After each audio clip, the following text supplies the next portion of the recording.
For those that know me and have watched the Leadership Edge before, they know, and you all know, that I absolutely love the holiday season.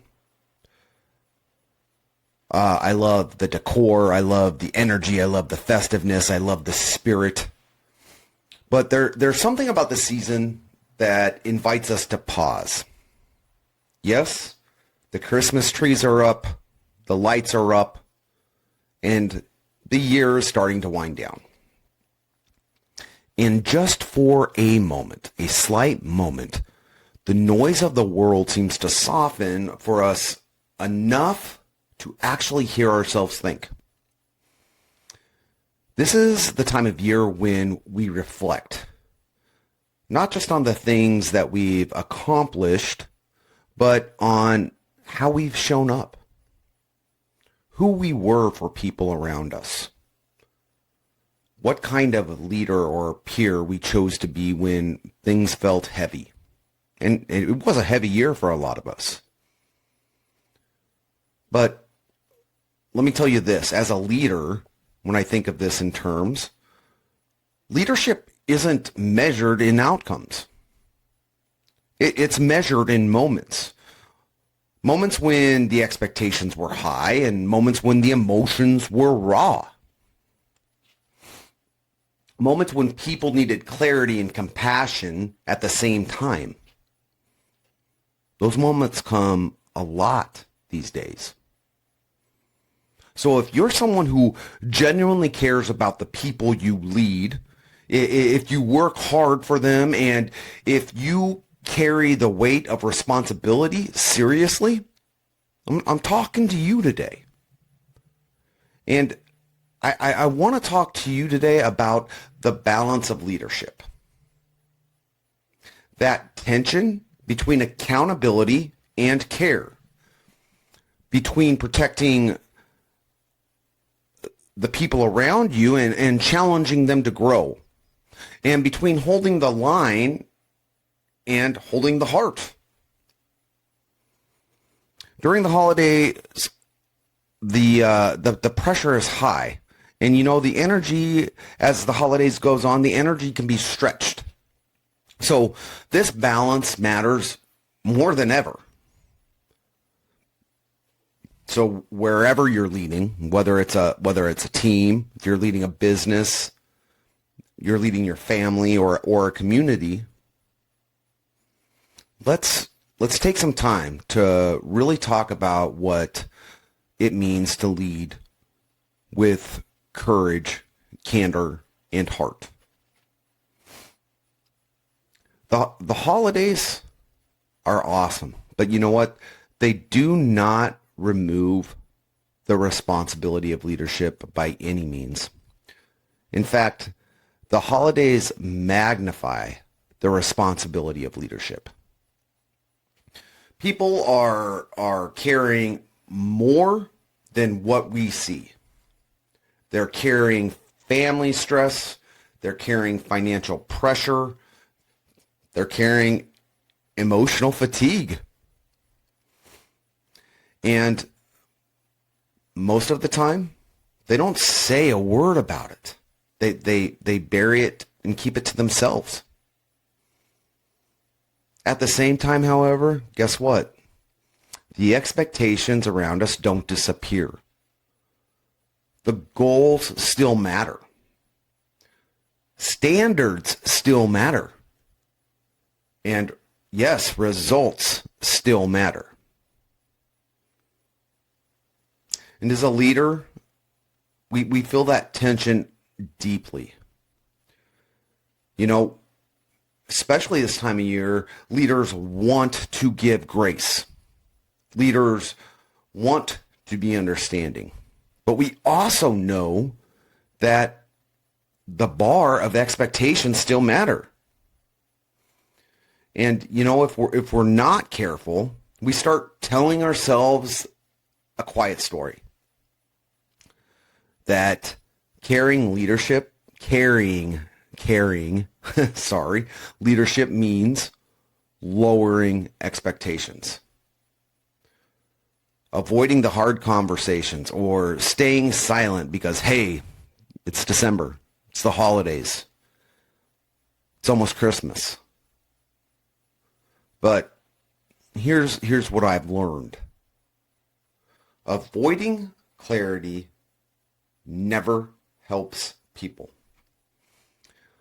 Silence does not reduce pressure in any way. And lowered expectations do not create belief.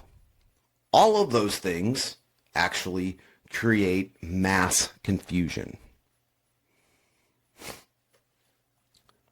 There's a tension at the center of leadership that never really goes away. How do you care deeply about people and still hold them accountable? How do you protect the relationships around you? How do you protect the relationships with your people without protecting poor performance? How do you lead with empathy without losing or lowering your standards? Well, I as before, I'm going to get vulnerable with you and talk to you about some things I've learned in my leadership journey. There have been times, whether it's been long ago and maybe more recently, that I believed being a good leader meant absorbing all of the pressure for my team. When expectations weren't met, I would stand up and be the bulletproof shield. When results fell short, I took those and owned them quietly to myself. And when things didn't go the way they should have, I stepped out in front of that bus and I let it run me over. I told myself I was protecting my people. Because, deep down, I really wanted to be loyal to them. I really wanted to be supportive of them. And I just wanted the team to feel safe. And you think about all that stuff, and on the surface, it sounds right. But it couldn't be more wrong. Here's the truth that I had to face. In trying to protect my team, I was actually hurting them in a way. I was holding them back. So thank God I've had leaders and peers in my life that I've had a lot of respect for and have spoken to me with candor because, they cared about me and they cared about my growth, and that's what you do. You're honest. And they truly helped me to see something that completely reframed on how I lead. They said, Joe, you're being an absolute dumbass. Taking all the accountability for your team, taking the bullets, definitely is not the same as holding your team accountable. Now, my intentions were good, but my impact was extremely misaligned. What I thought was care was actually unintended avoidance. And what I thought was leadership was becoming quite unsustainable. And by not challenging my team, I wasn't protecting them from anything. I wasn't helping them grow, that's for sure. And I wasn't building confidence or capability within them. I was just delaying hard conversations. And in fact, I was making those conversations even harder to have in the long run. And I was redistributing the pressure. And you know what? The pressure was redistributed. It didn't disappear. In fact, I found that it landed straight on me. It affected my mental health. It affected my energy. It affected my clarity. It affected my credibility. And, it affected my leadership brand, which is really, really important to me. And the truth is, it wasn't good. It wasn't good for me. And honestly, it wasn't good for the team either, because I wasn't the leader I needed to be. And that realization, yes, it was uncomfortable, but needed. Thank goodness. Thank goodness I had people, no matter what time of the year it was, that had candor with me. So here's the lesson that I had to learn. True care absolutely doesn't remove responsibility. It prepares people to carry it. When leaders consistently absorb accountability, maybe thinking that it's extreme ownership, sometimes we unintentionally teach dependency, not decentralized command.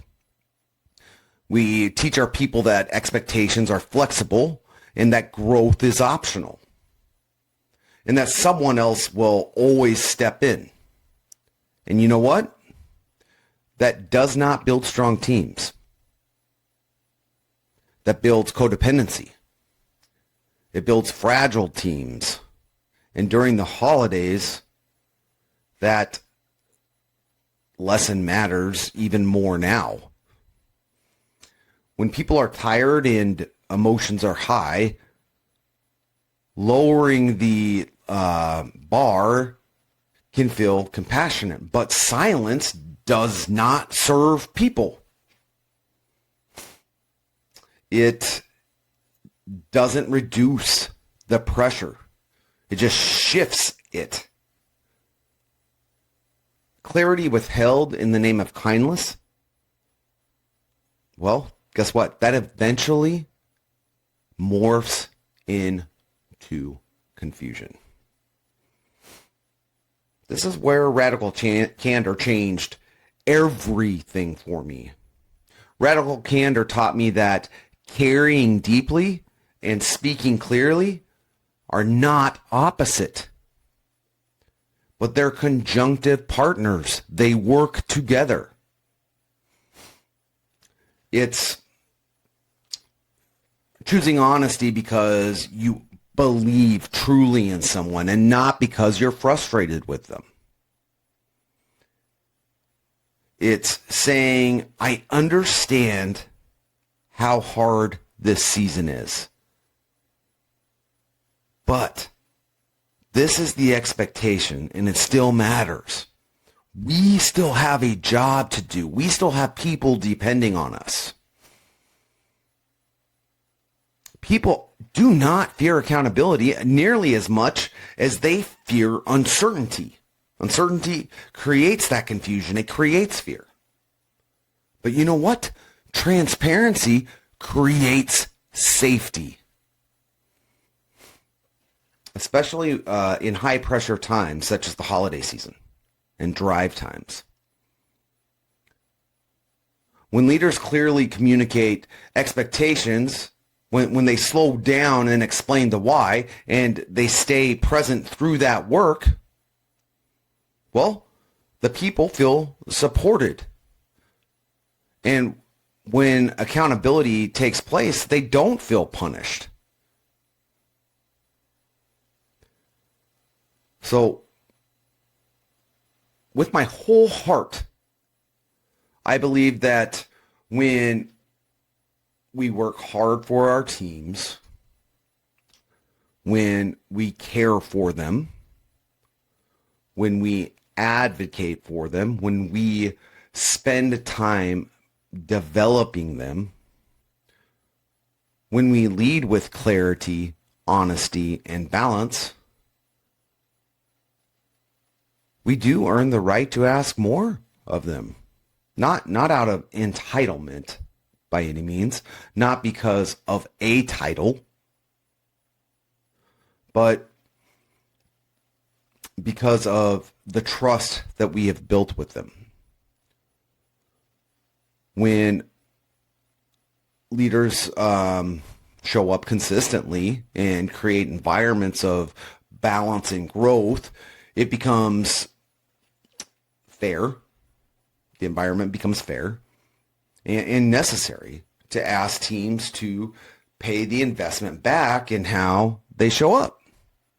Pay it back in their effort, in their ownership, in their accountability to one another.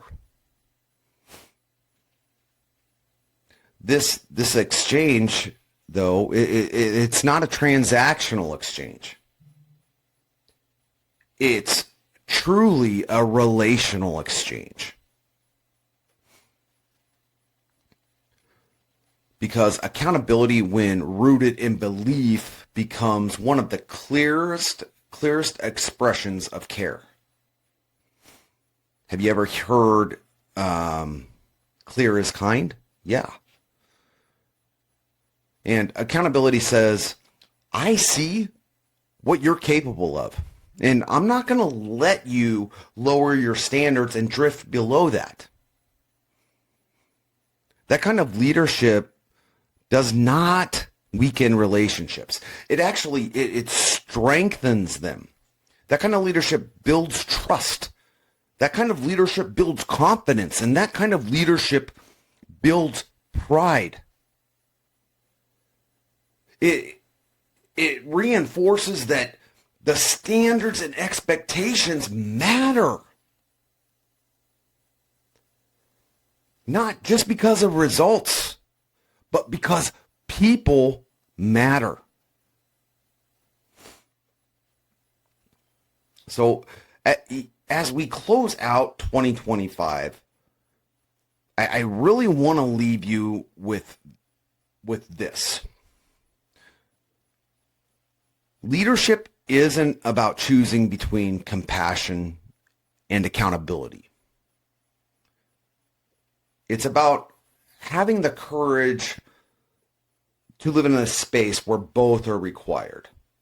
One can't work without the other. The people you lead don't need perfection from you. They need your presence. They need your clarity, and they need your consistency. And when you show up day after day, working for them, caring for them, and advocating for their growth, you earn something powerful. You earn the right to ask more of them. And that's not because of authority. It's because of belief.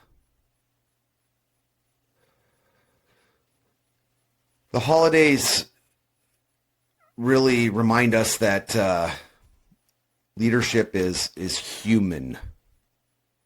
That growth takes a lot of courage. That the greatest impact we have isn't just in what we achieve, but in who we help and who we help people grow to be and them to become. So here's a question worth reflecting on as this year comes to a close. Where might clarity be the greatest gift you can give right now? If this message resonated with you, share it with someone you lead, or share it with someone who shaped your leadership journey, or share it with a peer, or share it with a friend or a family member. I've had a lot of you spending time with me this holiday season, and I want to thank you very much. Thank you for being here on the edge. And I look forward to everything that 2026 will bring us. Let's keep learning to grow and leading each other with courage, leading each other with candor, and leading each other with heart. If you liked this message, please do not hesitate to like and subscribe my channel. And as always, please don't hesitate to give me any feedback. I would love to hear from you. Give me a little bit of insight on how you view this podcast and what you would like to see going forward. Because in all honesty, the only reason why I'm doing this is to help the average Joe out there, to be honest. The leader that isn't up in the C-suite or isn't making a seven-figure salary, right? Like, there's a lot of us out there that work hard for our organizations and work hard for our people and our communities and our families. And when we all work together and help each other out, we make a change. And I'll continue to do this, but I'd love to hear from you. Again, like and subscribe. But for now, until next week, Joe, out.